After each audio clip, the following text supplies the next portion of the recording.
All right. Hi, everyone. Hello. Am I audible to all of you? Can everyone hear me? Just write a quick yes or no in the chat. Okay, perfect. Great. Welcome everyone to today's session. I'm going to be taking your session today where we are going to be talking about some advanced concepts related to Postman. Okay. I'll just quickly set the agenda also, what all we will be covering, what are the prerequisites for today's session that you must know so that you're able to make the most benefit moving forward. Okay. We're going to be, if you are a person who is a beginner in Postman, we're going to be discussing some really cool things that you can actually do with Postman, right? At Microsoft, I use all of this very, very frequently. And trust me, it decreases my overall development cycle time by a big factor. Okay. Having these things makes me or gives me more confidence whenever I am writing APIs for my backend project. Okay. So all the things that we will be discussing are supposed to make our confidence or increase our confidence whenever we are working with backend projects, right? So it helps us to know that if there are any corner cases that I should be handling or anything that I should be taking care of. Okay, feel free to use the everyone's chat section. Okay, I may not be able to, actually I may not be able to see the private chat a lot. If you will send it in the everyone's chat, it will help others also to clarify the doubt. Okay, and it will basically help everyone to understand what is really happening, and they might have a common issue as well. Okay, so let me just quickly share my screen. Let me know when it is visible, and then we will move ahead.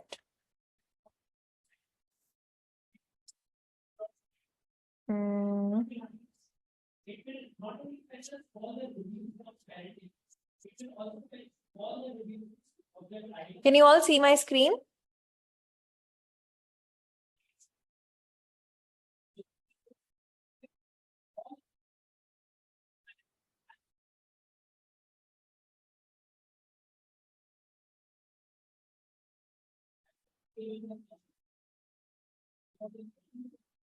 Okay. I'll be taking a bunch of questions from the chat as well very quickly once I tell you the prerequisite. Okay. What really happens is, as a prerequisite, first, I'm assuming everyone knows how to hit APIs, any kind of API, get, put, post, all these APIs from Postman, everyone knows. Secondly, I'm also going to assume everyone already knows how to create a variable in Postman. Okay, all of this is already covered by Sanket in the project which is currently going on. Okay, so if all of you are actively following the project which is happening and what Sanket is taking, he must have already used all of these already while teaching you the project. So you will already have context to it. Okay, as a prerequisite, I already mentioned that on Discord also, that feel free to quickly revisit all of these as we are not going to cover it again in today's session. Okay. That is, I hope is clear what I think the question was. Okay, one of the questions that was in the chat. Okay. Now, the other thing which is being asked is, how did we used to do post, put, patch, request, etc. before Postman? Exactly what Postman does is what exactly used to happen before. Postman is not a different way of actually hitting APIs. It just gives us a beautiful and I would say a slightly more user-friendly UI, which helps us to basically hit the API. Okay. Before exactly Postman was launched, we used to create a cur, okay, which is used to be C URL, command URL of our APIs, and then we used to hit our APIs using the terminal.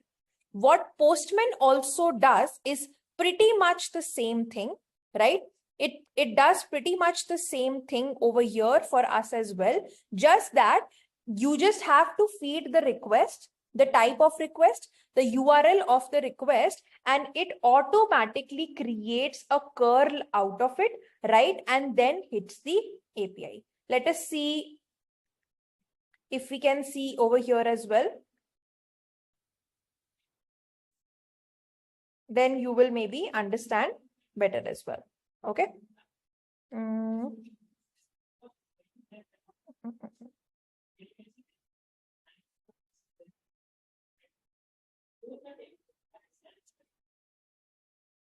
For example, if this is our request,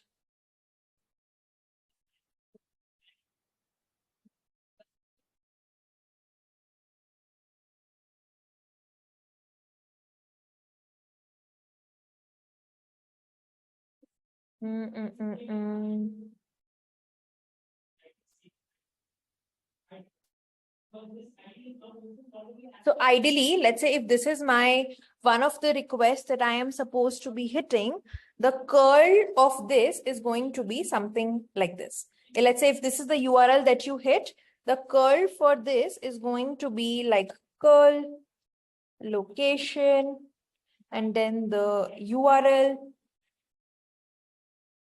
Okay. And then it does something like this where you have to mention more details. For example, if it's a GET request, you do something like GET.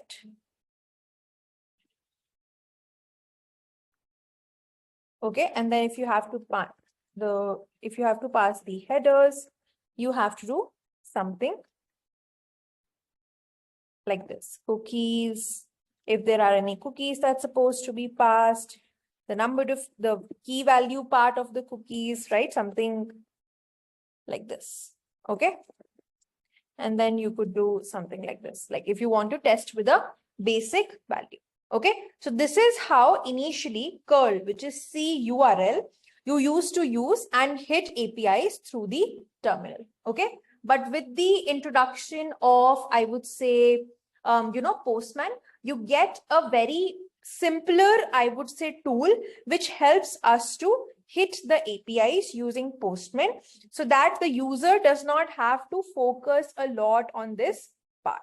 Okay. For example, if you will see for this GET request, actually what Postman in the background does, it creates a curl like this. Okay. So if you really want to check some time for an API, what kind of curl is created, you could basically use this. Okay.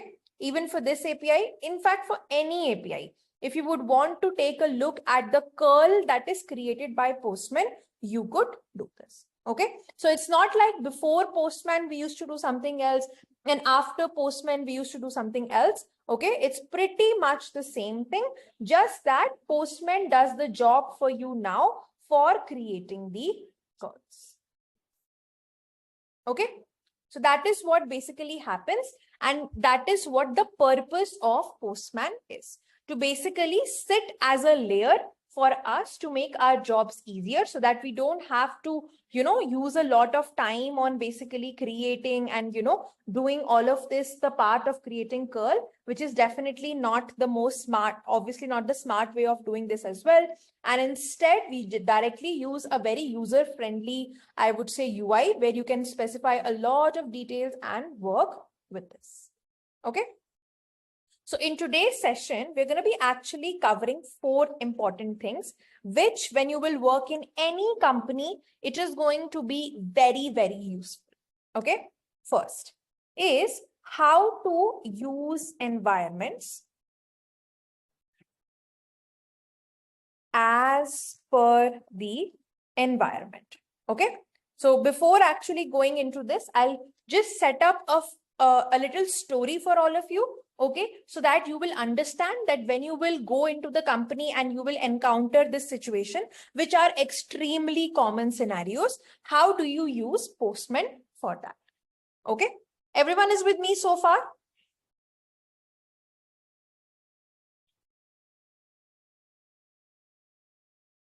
Perfect.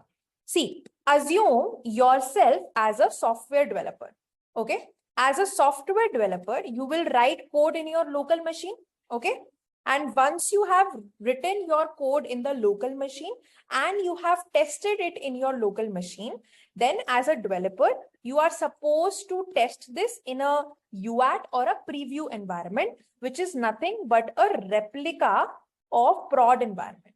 Okay, wherein your databases and everything else is actually in the server, right? It is deployed somewhere and you test your code in that particular environment and see if everything is working fine or not.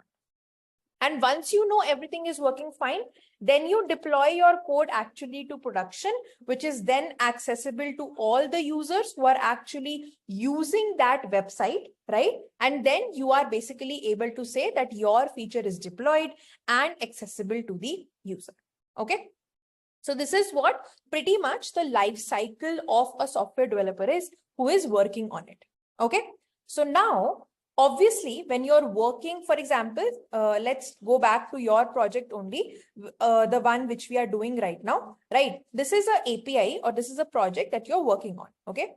Let's go to controllers and let's say you currently have a problem controller and let's check out the routes also. So these are all the routes. Okay.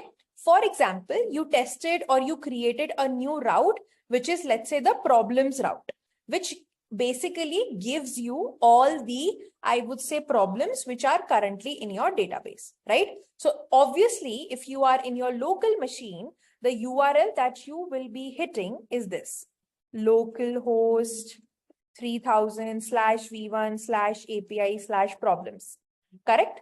Once you have confidence in this, right, then you will basically deploy your code to the UAT environment, where if you will have to test your code, you will basically now, instead of using this, you will basically use the UAT, I would say, URL wherever your project is deployed. And then you will basically,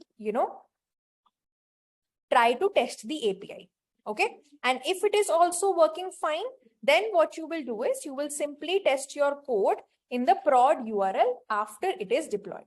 Okay. So now you will see in all these three, I would say, environment, the later part of the URL is exactly the same. Just the URL part over here, which we are feeding, is different. Okay.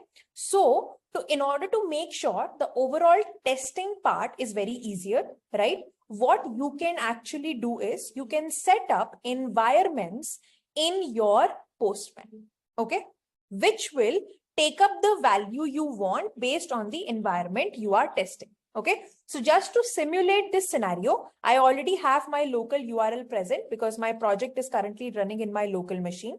And just to help you all understand, what I have done is now this project, I have used render and I have deployed it to the, I would say, you can assume this to be a prod environment as well. Okay, so I have deployed my project to the prod environment also. Okay, just to simulate the two scenarios. Okay, so here, this is the URL that we are currently using. Okay, so see how using Postman, you can make this testing part of all environments very, very easy. Okay, so these are already two environments which are already there. Just for showing you, I will create another environment. Let's say this is the UAT environment. Actually, I have not deployed anything in UAT, so don't assume there's actually going to be anything. But you can actually, what you can do is you can create a UAT environment. Okay, and over here, right? In our case, and then you can add a variable. For example, URL is the variable. Okay. And it will have some values based on what your URL is. Okay. In my case, let's say this is the URL which I am supposed to be hitting. Okay. So only the part which is different in all the scenarios is what you have to do. And then you click on save. I deployed on prod, so I've done the same thing. So for localhost, you create the same variable with the exactly the same name and you put URL default and you put the localhost variable value. If in prod, you create a new environment of prod, create the URL name, right? And then add the value which is supposed to be taken. Okay. And similarly, if you have a third environment also, you put the only part of the URL which is different, which is this part. Okay. This is how you define environments. Next part is how do you test? For example, I have to test this ping API. Okay. Now over here on the top right corner, there is an option which helps you to select the environment in which you want to test the API. So the only part which is variable, which is different, is what you're going to mention like this, which I have used 2 curly brackets in the front and 2 curly brackets in the end, right? And then since it is a local environment, you can see automatically it picks up the value localhost 3000. And when you hit it, you can see that it works fine. If you want, you could just take a look at the console also to see if everything is working fine or not. Let's say now the same API which you were testing is working fine in local, right? Now you want to test if it's working fine in prod as well. So you just click on the environment prod and automatically the value which is different is automatically picked up by this variable value. And now when you will hit this API, it's actually gonna hit the prod environment. You can actually see also, I hit this API twice. The first time it took localhost 3000 like this, and then the other time it took a different value.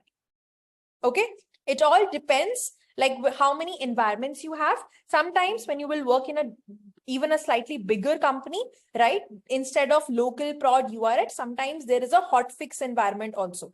Okay, so in hotfix environment, let's say there is a very important bug that came in, right? And you immediately want to test it in a separate environment, which is the exact clone of production, right? And you want to quickly test it because sometimes the data sync is very slow in UAT. Okay, so there is a hotfix environment, which is an even closer replica to prod environment. And if you have to test it, you could actually do that. Depends. Different companies have different types of environments and how they want to work it. With startups, they have more environments. For example, at Flipkart, we used to have 7 to 8 environments. Okay, but at Microsoft, since everything goes through a process and we only have one deployment every 2 weeks, we don't have sort of so many environments. We only have 3: local, UAT, and prod. Okay, so this is how very beautifully, without actually, constantly changing the URL. Otherwise, what you will be doing most of the time is, okay, I'm testing in local. Let's put localhost 3000. Okay, now I'm testing in UAT. Okay, let's put the URL, UAT environment and then try to test. Now I'm testing in prod. So basically, let's put the prod URL. Instead of doing that, let's make things very easy. And just by selecting the environment over here, automatically you will be able to test the APIs. Clear to everyone how we can basically create environment-based variables is what basically the concept is called. Everyone is clear? Any questions, any doubts, anything that you would like to ask? Kaushik, again, for simpler purposes, you can say it's the same thing. Sometimes what happens is for a URL, let's say your URL sort of keeps changing a lot. Okay, so you could set the initial value to be a specific value which is supposed to take in the start. But let's say if the value keeps on changing, for example, sometimes when you start your project, it starts at localhost 3000, but the next time you run it, the port changes. The application is now running on a separate port, right? So you could simply do, let's say 4000, 5000. Okay, so it will then take the current value and not the initial value in that case, if it is different. Okay.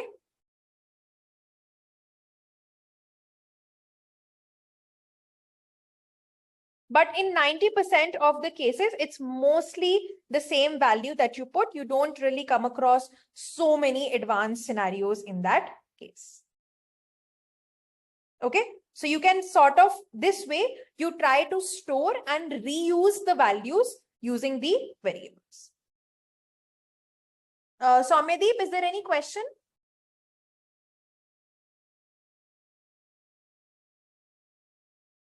Everyone else is clear? Just give a quick thumbs up if it is clear. How can you do environment-based variables and you could test your APIs very smoothly based on the environment that you're working on? I just see 2 yeses in the chat. What about others? Is it not clear?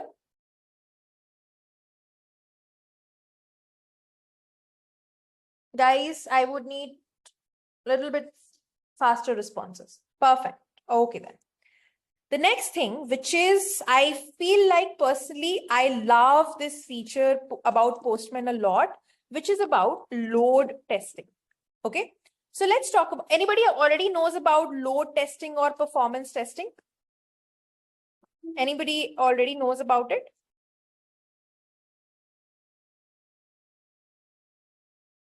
No? Okay. See, so what this performance testing does is, whenever you are working as a software developer, right? You are working in silos, right? Whenever you create an API, you are the sole person using that API, right? You are the sole person consuming that API. We are not talking in terms of Postman over here, the concept of load and performance testing. I'm talking from a very general from a general ideology, what load or performance testing is. Okay. What it basically means is, as a software developer, whenever you're creating a new feature, right? You are the sole consumer of that API because it is in your local, right? The API is currently in your local machine. So you are the only one using it. Nobody else could use it, right? And you are the only single user of that API. Okay. You are the only one who's basically hitting that API, right? What load testing means is that, okay, if a single person is using it, then obviously the API will work fine, right? But what if there are 20 users and 20 parallel users to the API? Okay. If a scenario like that comes, how do you know what is the performance of your API? That is called testing your API based on the load and basically trying to figure out the performance of your API. Is the terminology clear? What is load and performance testing? That when the load increases on your API, could it be a fixed load increase or a increasing load increase? How does your API perform in that scenario? Okay, this is what load performance testing is. Now let's see how using Postman beautifully we could really do this task. Okay, let's quickly check that. Now over here, first of all, you need to know which API you are setting it for, right? For example, again, I'm trying to keep things very simplistic. So that is why I'm testing stuff through the own, I would say, project that we are currently working on, so that it sort of helps you to understand things better. Okay. So over here,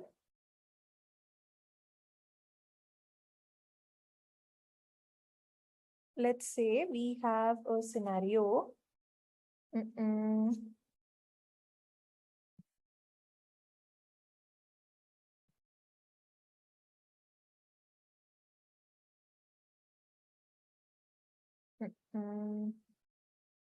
There is a runner.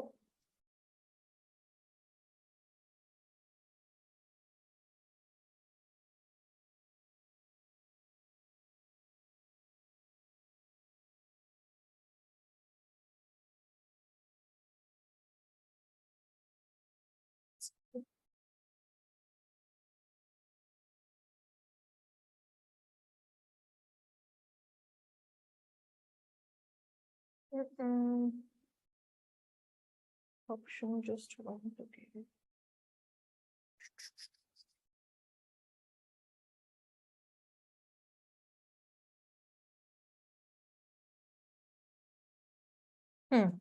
Okay, so you go over here, you go to your collection of APIs that you have, okay, and post that, you click on run collection, okay. Then you basically figure out where exactly or for what exactly APIs do you really need to do the performance testing. Let's say I only need to do it for the ping API. On that, here there is going to be a performance option. Now understand each and every part over here. When I say, now you have to do some configuration. The first is load profile. So load profile has two options, or in fact multiple in that case: fixed, ramp up, spike and peak. When I say fixed basically means that for testing your API, there is going to be virtually let's say 10 users who are going to be created. So we are going to simulate 10 users who are going to repeatedly run your connection for a duration of 1 minute. And all of those users are going to parallelly hit your API. Okay. So that means every second there is going to be 10 users who will hit the API. Okay. When I say ramp up basically means that, let's say initially you want to test it for 10 users, but the very next minute you want the number of users to increase to 20, right? And then you want to increase it further. So if you want to do that, that is what the option is. So it is going to simulate a fixed load of 3 users for 15 seconds. Then steadily it is going to increase the load to 10 users over the next 10 seconds and then hold it for 30 seconds. It's actually very pretty clear what they want to write. So that's why they tell you what the simulation is also going to be over here. You also have the option to initially tell how many simulations or how many users do you want to create. Okay. Let's say I want to keep it fixed. I want to test it for a minute. And then I want to have 10 virtual users to this. Okay. Now if I click on run, right? And you can see this is how it is basically going to test. It will also see if there are any failures to the API, right? It will also see how the API is performing. Again, based on the environment, you could test the API. Currently, I'm doing the load testing on the local environment. If you want to do the load testing on the prod environment, you also have the capability of that. Okay, and it will keep on running for a minute, give you a bunch of things that, okay, it basically sent 332 requests so far. Number of requests going per second on an average is 9.53. Average response time by the API is 3 milliseconds, and there is actually no error rate. Okay, so doing performance testing, it helps you to understand whether you need to introduce throttling or any other concepts like these to your API. Okay, because you also do not want a simple bot to run and that's going to bring your entire server down. So you do performance testing, you analyze for how many number of users your API works fine, and then you want to do throttling. For example, my project works absolutely fine for the first 50 users who are parallelly hitting it. But the moment the number of users sort of go high up, my server starts to go down. And when I am in production, I certainly do not want to go into that scenario. So what I do is I introduce throttling. Throttling means basically that if the number of requests are basically higher than a certain limit, I do not want to entertain those requests. Otherwise, my entire server will go down. Okay, so you have a bunch of capabilities. You could run this again, right? You could just compare some runs. You could see based on the previous run, right, how like your current run is performing, right? And you could do some different configurations and test whether everything is working fine or not. And you could know a lot more about your API that you have done and how exactly it is performing. Dhruv, to open this, simply go on the collection. Do not go in a single, I would say, API. Simply click on the collection. There's going to be 3 dots. You go to run collection, and there is going to be 2 options, functional and performance. And there you go to the performance testing option. Okay.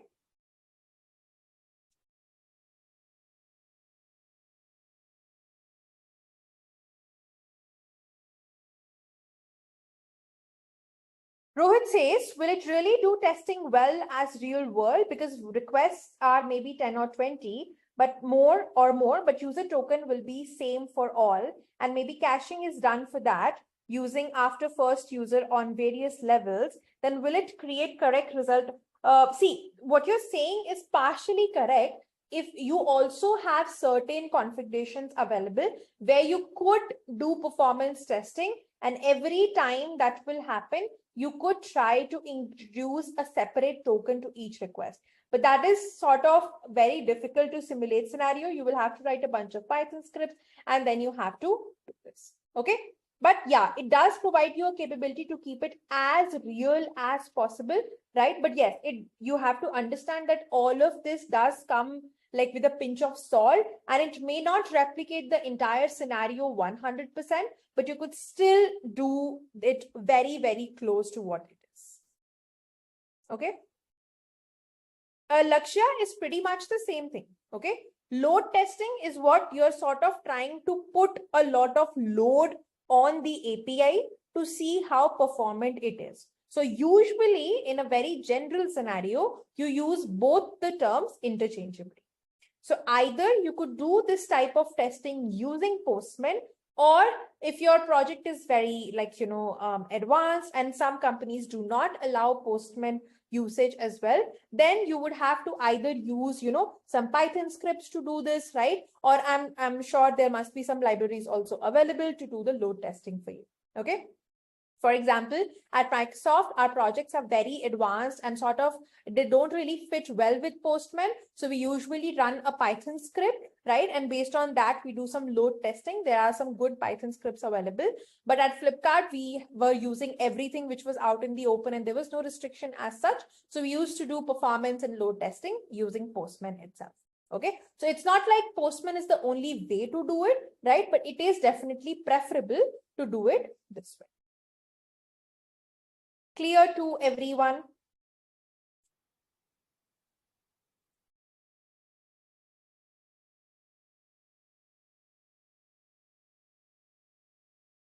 Am I going too fast? Is it not clear? If there's anything that you would like to, let me know, please do that. Okay. Everyone is clear? How can you really do it? Perfect. Great. Okay. Now let's talk about the third thing. The third thing is, how do you test the API using scripts? Okay. So whenever you write the API, one way to obviously test this is through unit tests. Okay. But what about the part where your API does not really have, set up unit tests so far, but you still want to do some basic testing on your independent API to basically make sure that it is working fine. Okay. So on Postman, you could actually do that as well by writing testing scripts, which are individual to each API. Okay, I'll just repeat the use case again. What happens is sometimes your project is in a very niche state, right? You have not set up unit tests so far. Okay, or like you are just in the initial phase, you have just written the API, and you're not sure if it will work fine or not.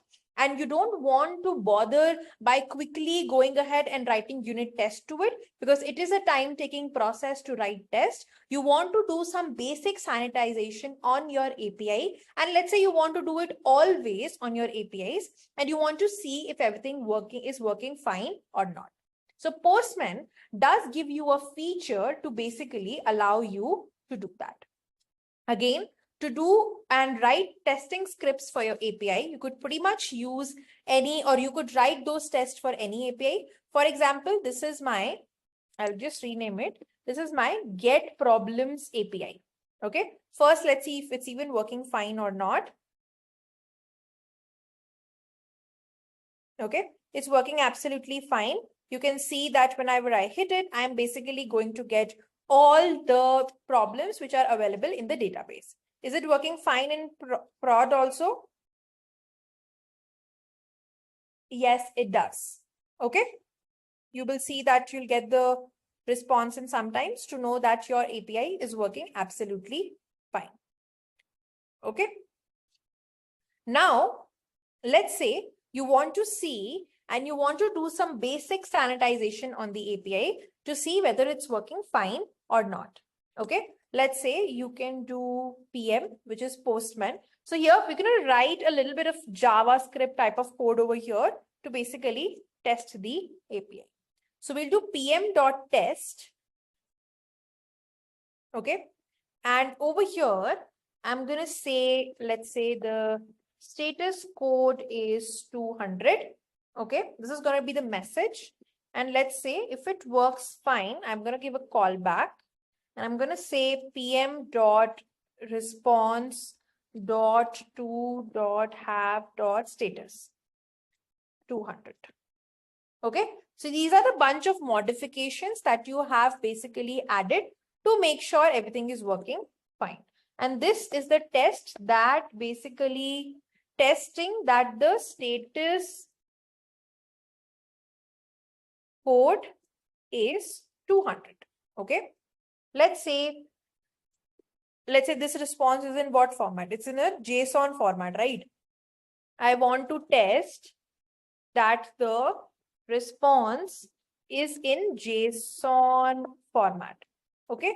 So basically these tests are added on the API response. So I could do pm.test again. PM is postman over here.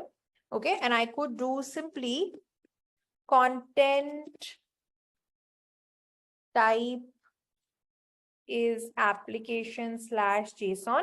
This is going to be the message. If for the callback pm.expect dot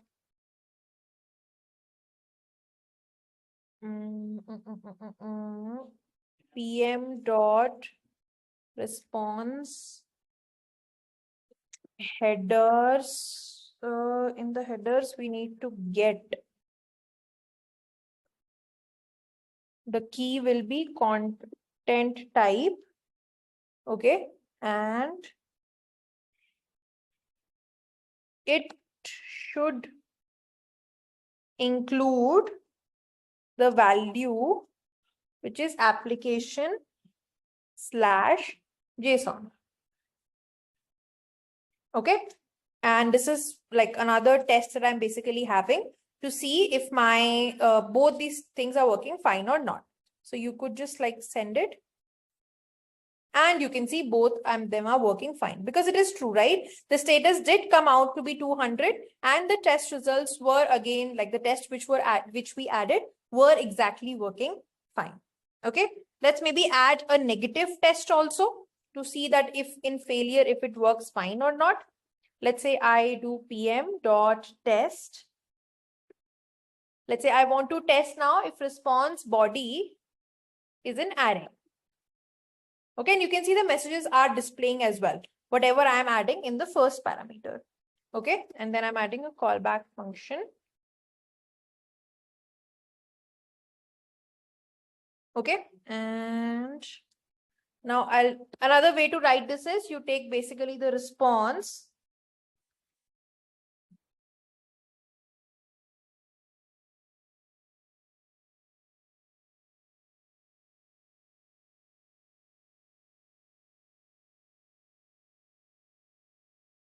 Body JSON.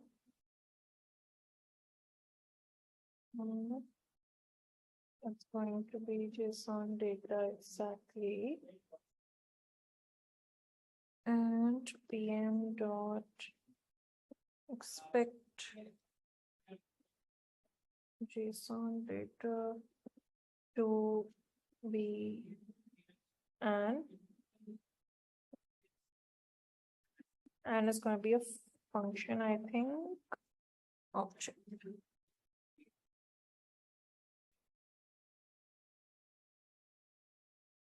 Now let's see. Okay, no, I added an array. Let's see if this works. See, it just says that it does not work out to be in this case because the response is indeed not an array. Clear to everyone? You could even add something more, I would say, stronger also, right? For example, let's say this is your response, which is coming, right? In the form of ID, title, description. Let's say I want to throw an error in case anytime any of these attributes are missing in any of the scenarios.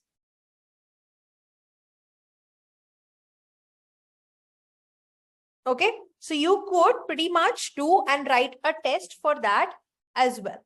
Okay, where you would want to know that every time a response is coming, that response should always have all these keys. Okay, so you could do pm dot, let's say, test, right? And then you could do you could write the key as response structure is valid. Okay, and let's say you write a function And for this function,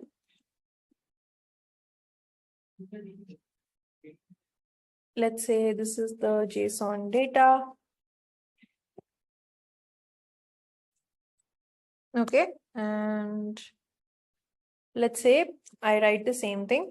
First of all, you want to make sure that the response is actually an object. That is the first validation. Let's say you do pm dot expect dot, you expect the JSON data to have all keys. What are all the keys? Success, message, error, data. It should have all these 4 keys in the response. Okay, these are the only 4 keys, right?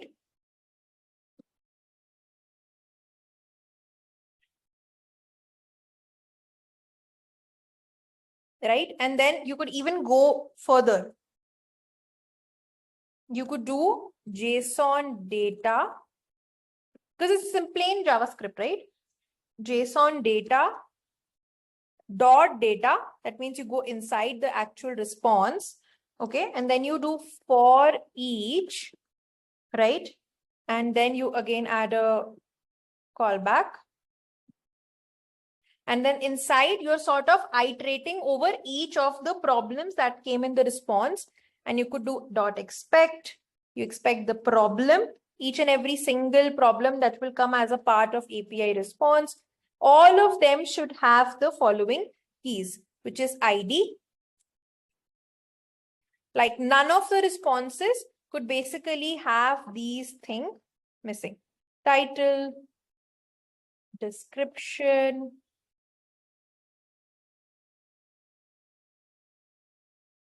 difficulty, right? And we have test cases. Okay, and then let's say I want to also have, this has another underscore V also, right? I want this to have this as well.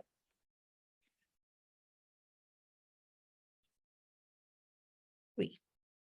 Okay, so you could add pretty much all of these. You could also add a test where you want the test cases value to be an array. Okay, and everything should work fine.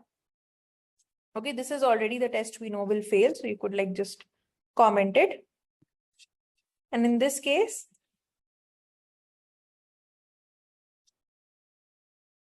let's see why this one failed. It says the response structure is valid.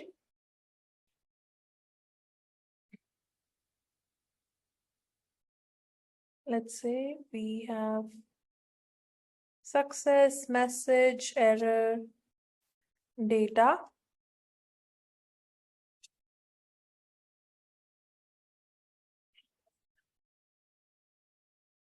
If this is this working fine?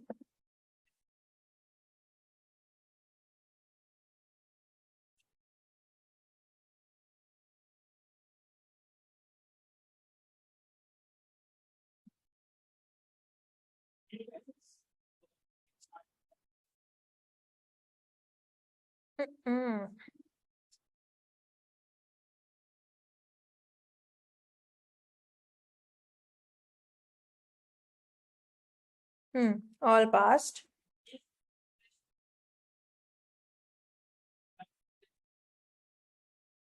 Is this working fine?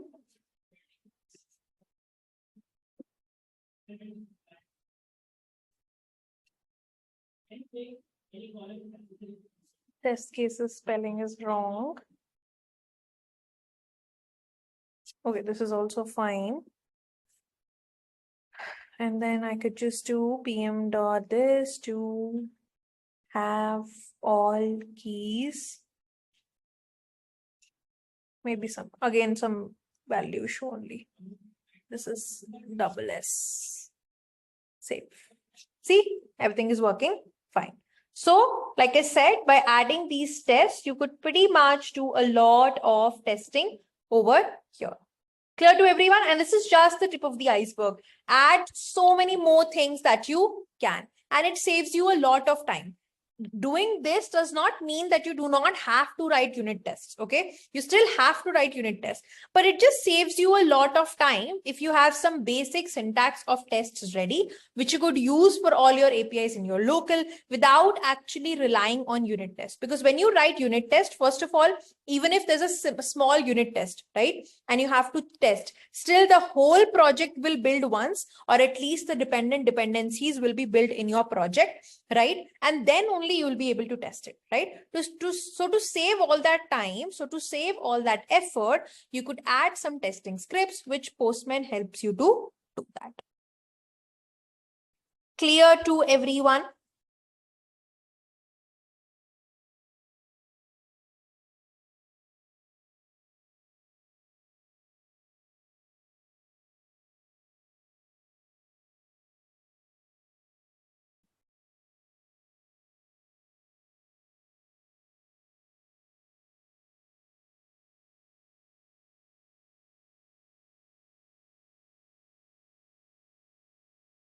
Keshav says Bombardier does the same thing for testing. Keshav, I would not like to give opinion on something I've not used. I have never used Bombardier, so I'm not aware how it works. But if it does pretty much this thing only, then yes, that should be the scenario. But yes, I don't see anything here also. But I have never used Bombardier. So if it helps you to test these APIs this way, then that should be the use case. Clear to everyone? How many of you already knew about all of these features?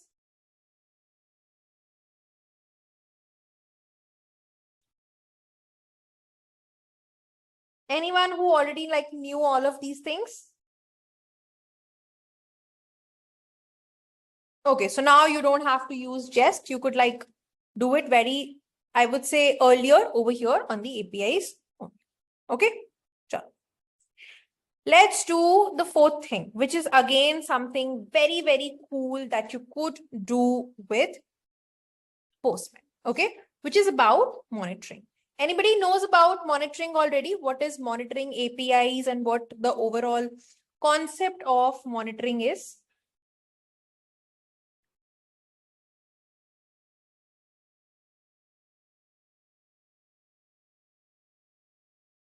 No idea? Nobody? Okay. So whenever you have an API, you would like to monitor. It's not about just creating APIs and deploying. Okay. I'm talking about everything which we are doing over here as a real world scenario when you will work in companies. Okay. When we talk about monitoring, monitoring means basically, or I would say continuously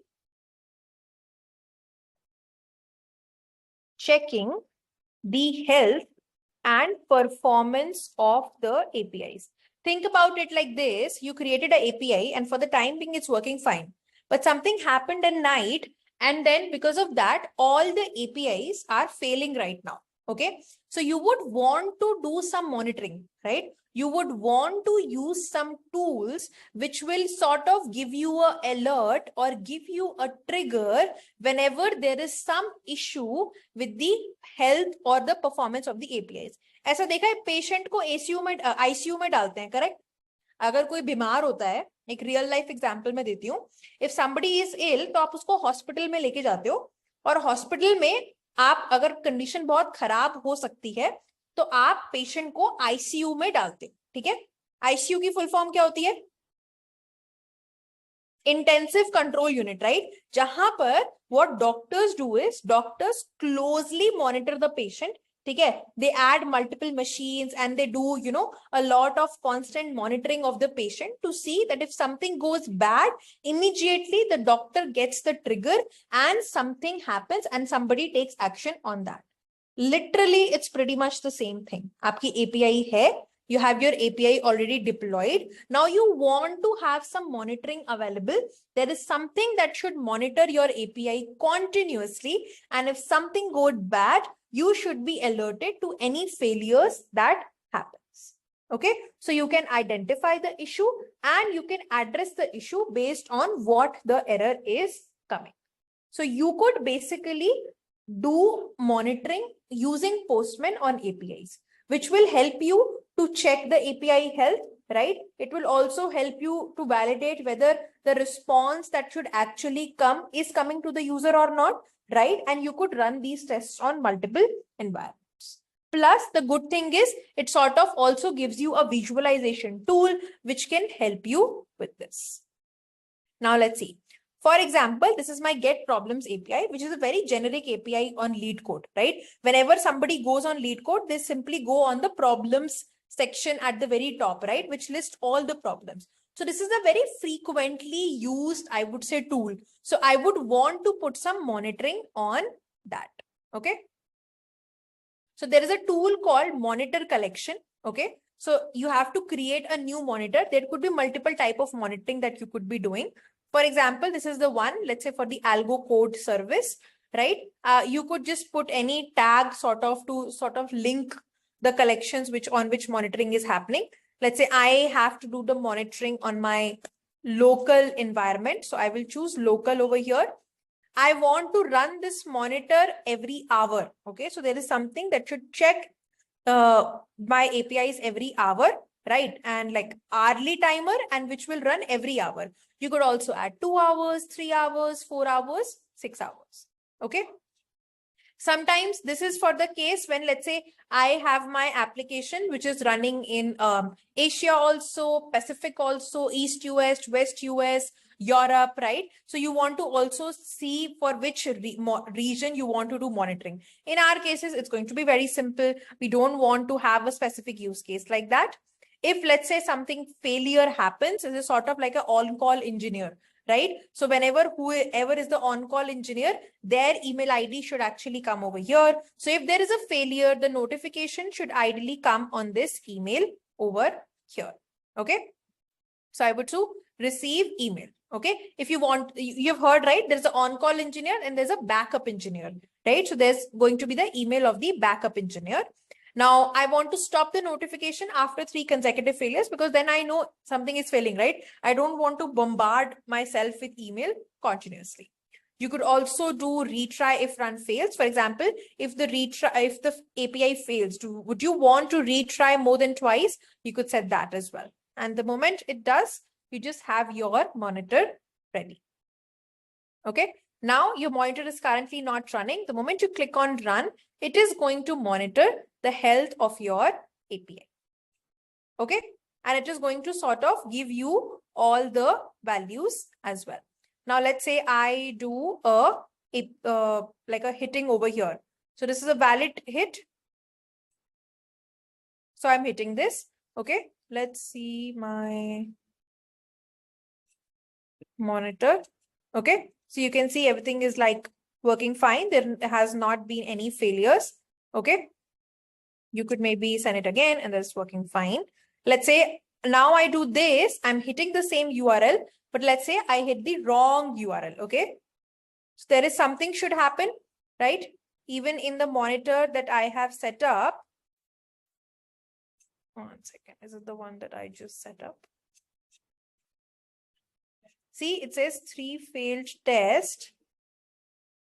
Okay, first of all, now I have multiple monitor.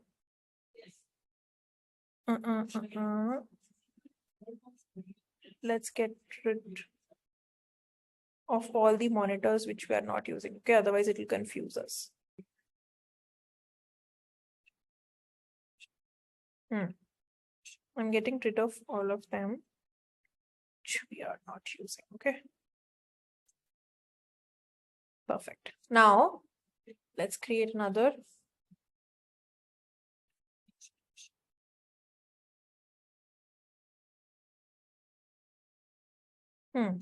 Algo code monitoring. No, hour timer, every hour I want to run it.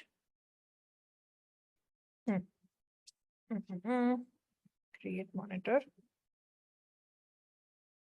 Let's run the monitor.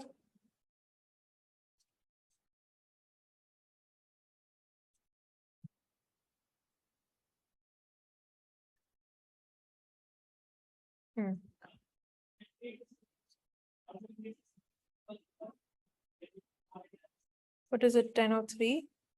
Okay, all this is previous monitoring. Let's say I do a ping. Let's close all the other tabs as well. Let's keep only the ones we are using. Okay, so it's easier to track.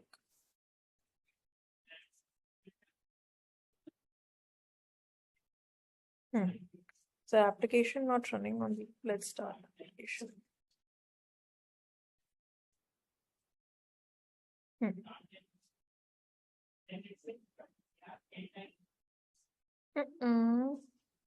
What is happening?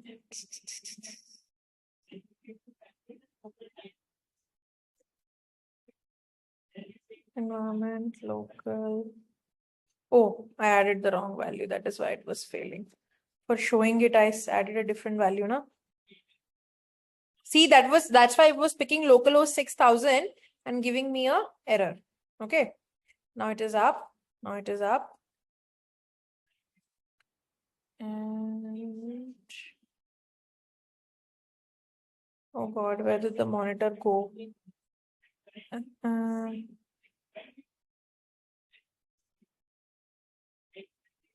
Okay, अब setup करते हैं.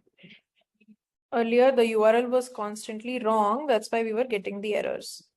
That's why I was wondering why the API keeps on failing, although everything is set up nicely. Okay. Now we're running it. Okay. Let's do a ping, ping, ping again. Okay, this is the earlier response. See, when it's working fine, it's not giving me any errors. Let's say I do /problem.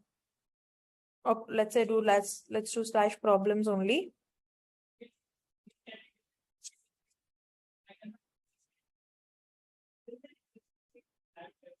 Okay, it fetched all the problems for me. And then let's say I do problem. See, so ideally what should happen is, in this scenario, a mail should have been triggered to me. One second, I'll stop the screen share and then show you the error. Otherwise, you'll see my entire email.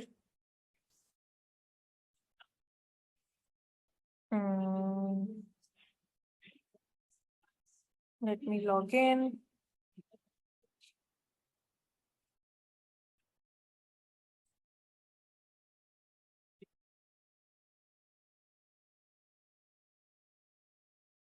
Okay, I am getting the mails. Let me show you very quickly. I'm sharing my screen back, okay?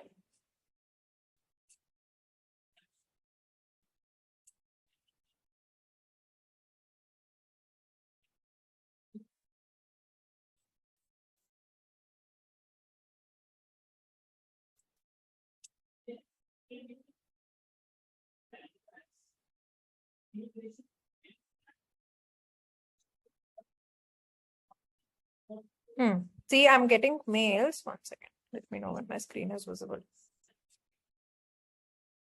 See, this is the mail I basically got. Okay, I hope everyone can see. It says, Houston, we have a problem. 2 requests in the algo code service collection could not be tested across the regions for this reason. And then it is sort of giving you the error as well, that you were trying to ping the API, but it is basically came with a error. So the number of times you'll hit the API, there is sort of going to be an automatic emailer that is going to shoot up and which is basically going to test the APIs. Okay, so you could ping it as many times as you want and it should give you the error every time there is something issue coming. Clear?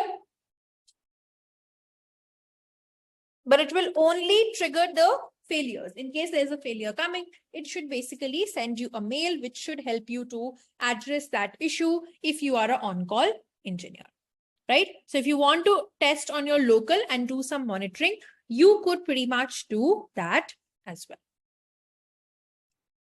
Clear to everyone? Any questions, anything anybody would like to ask?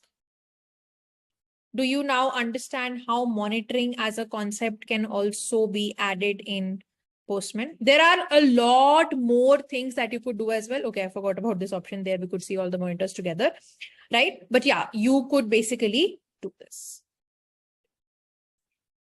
Suhaib, no, because when you do load testing now, that is a different simulated environment that is created. Okay, the APIs are not actually, working on that.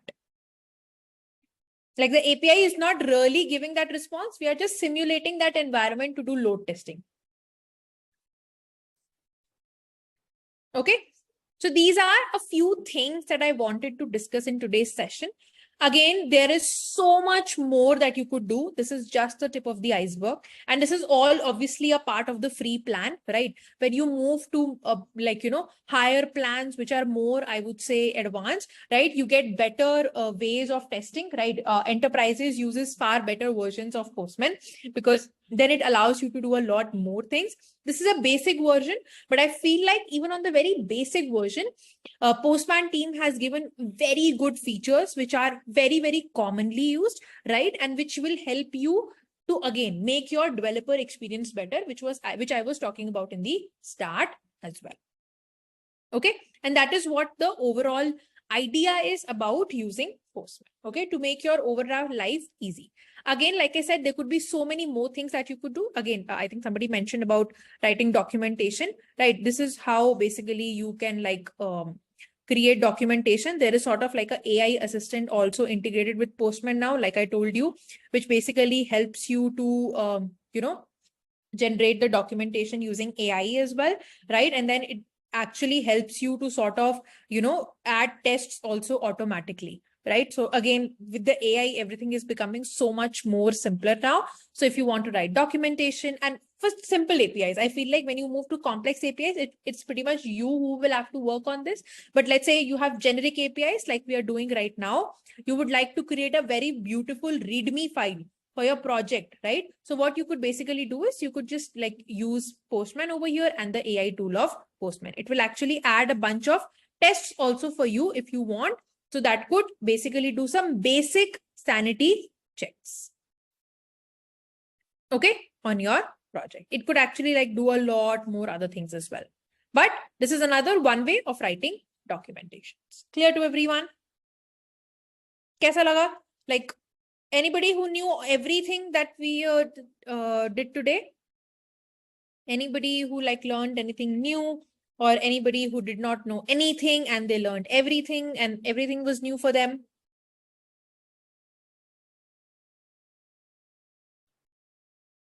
Okay, for Prabhat, everything was new. Even for Rohit, everything was new. Very good, right? So I would recommend highly use these things, right? Again, like I said, there could be so many more things that you could do, but these are the things which are very frequently used as a developer, and having them in Postman in one place is simply a delight. Okay. All right. So this is what pretty much I wanted to cover for today's session, right? 4 things which are again very popularly used by software developers. In case if you have doubts in any of these, right, let me know. I tried simulating the environment as much as I can by deploying it in Render. So I actually deployed the project on Render. Okay, it's very simple. It's a straightforward process. Just create a GitHub repository for your project in local. If you already don't know, just connect it to GitHub, and there is literally a deploy button that you have to click, which will deploy your project directly on Render, which is free of cost available, right? And you could just start, creating, or you could deploy one more time, create 3 environments, local in your machine, prod is over here, and maybe deploy one more time to create a UAT environment. And then you could test out all the 4 things that we did today. Okay, so you'll get a little bit of more confidence when you're actually in the real company. You will have a better idea on how exactly things work. Clear to everyone?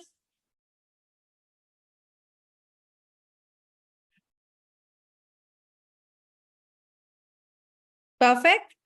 All right, great. Okay then, so this is what pretty much it for today's session. If anybody has any question, I'm going to stay back for a minute more, right? And after that, we're going to end the session for today. Everything is available in the form of recordings, which you will be able to access, I think, in 2 to 3 hours. So you could try everything on your own as well.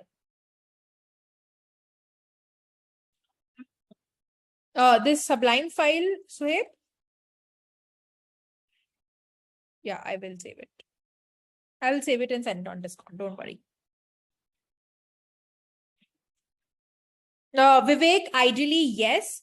But again, realize that it's a free service. So what Render does is, if there is no inactivity and there is no activity for like a minute, right, it automatically like takes the server down because it's a free service. But ideally, that's what the idea is. Whenever you deploy something and if they have the URL, that means you deployed because you wanted everyone to use, right?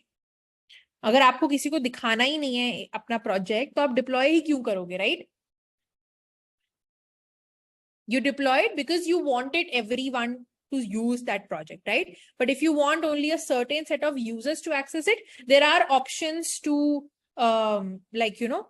there are options to specify access level authorization on your project as well. Okay, Render पे वो options भी available है जहाँ पे only a certain people would be able to access it, but then वो token वाली चीज करनी पड़ती है that for them to access it उनके पास token होना चाहिए फिर वो use कर पाएंगे. That is option is also available.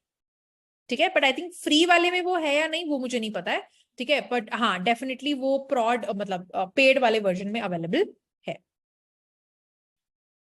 Correct, yes, तो आप कर सकते हो. And if you want to मतलब if you want to add certain level of authorization उसके लिए you will have to I feel like you will have to upgrade to a better subscription. ठीक है, चलो then, all right. Thank you, everyone. Thank you so much for attending today's session. I hope you had fun. We'll meet tomorrow in the next session now. Okay?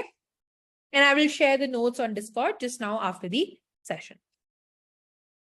Vivek says, Kal kya hoga? Vivek, we are working on the LeetCode clone sort of project, right? So tomorrow what we are going to do is, जो हमारा अभी current project है, उसमें हम लोगों ने logging integrate कर ली है, right? All of you have integrated logging with Sanket? Correct. तो हम क्या करेंगे? We will take things to one level higher, okay? Because at AlgoCamp we want to make sure कि भाई हमें एक चीज नहीं सारी चीजें आती हो. तो कल की क्लास में हम क्या करेंगे? हम लोग ना Azure इंट्रोड्यूस करेंगे, ठीक है? और Azure के बारे में थोड़ा सीखेंगे. First thing. सेकेंड थिंग, जब हमें Azure के बारे में थोड़ा पता होगा उसके बाद ना हम Azure Cosmos के बारे में सीखेंगे, which is a NoSQL DB available under Cosmos, ठीक है? Which is a document based DB which is very very efficient for searching inside a database.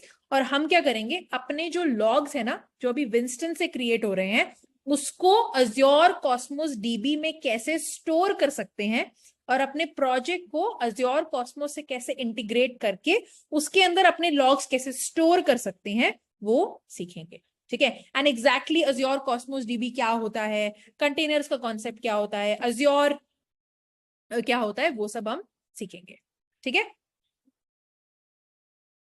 सही लग रहा है? तो थोड़ा सा नई चीजों पे करना स्टार्ट करेंगे. 5 to 6 months, विवेक. लक्ष्य उससे कोई फर्क नहीं पड़ता.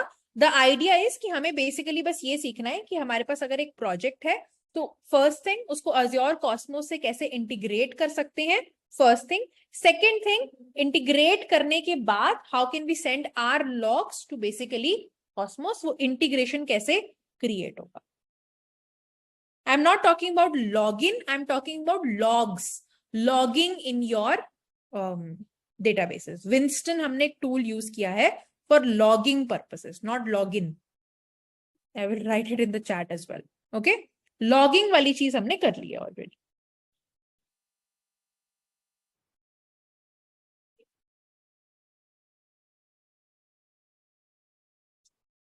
बताएंगे आचल, धीरे धीरे सब कुछ कवर होगा, ठीक है? अभी कल की क्लास का मैंने कॉन्टेक्स्ट दे दिया है. ओके, चलो एंड करते हैं फिर session. Thank you so much everyone. Bye bye. Good night. I'll see you all tomorrow at 9 p.m.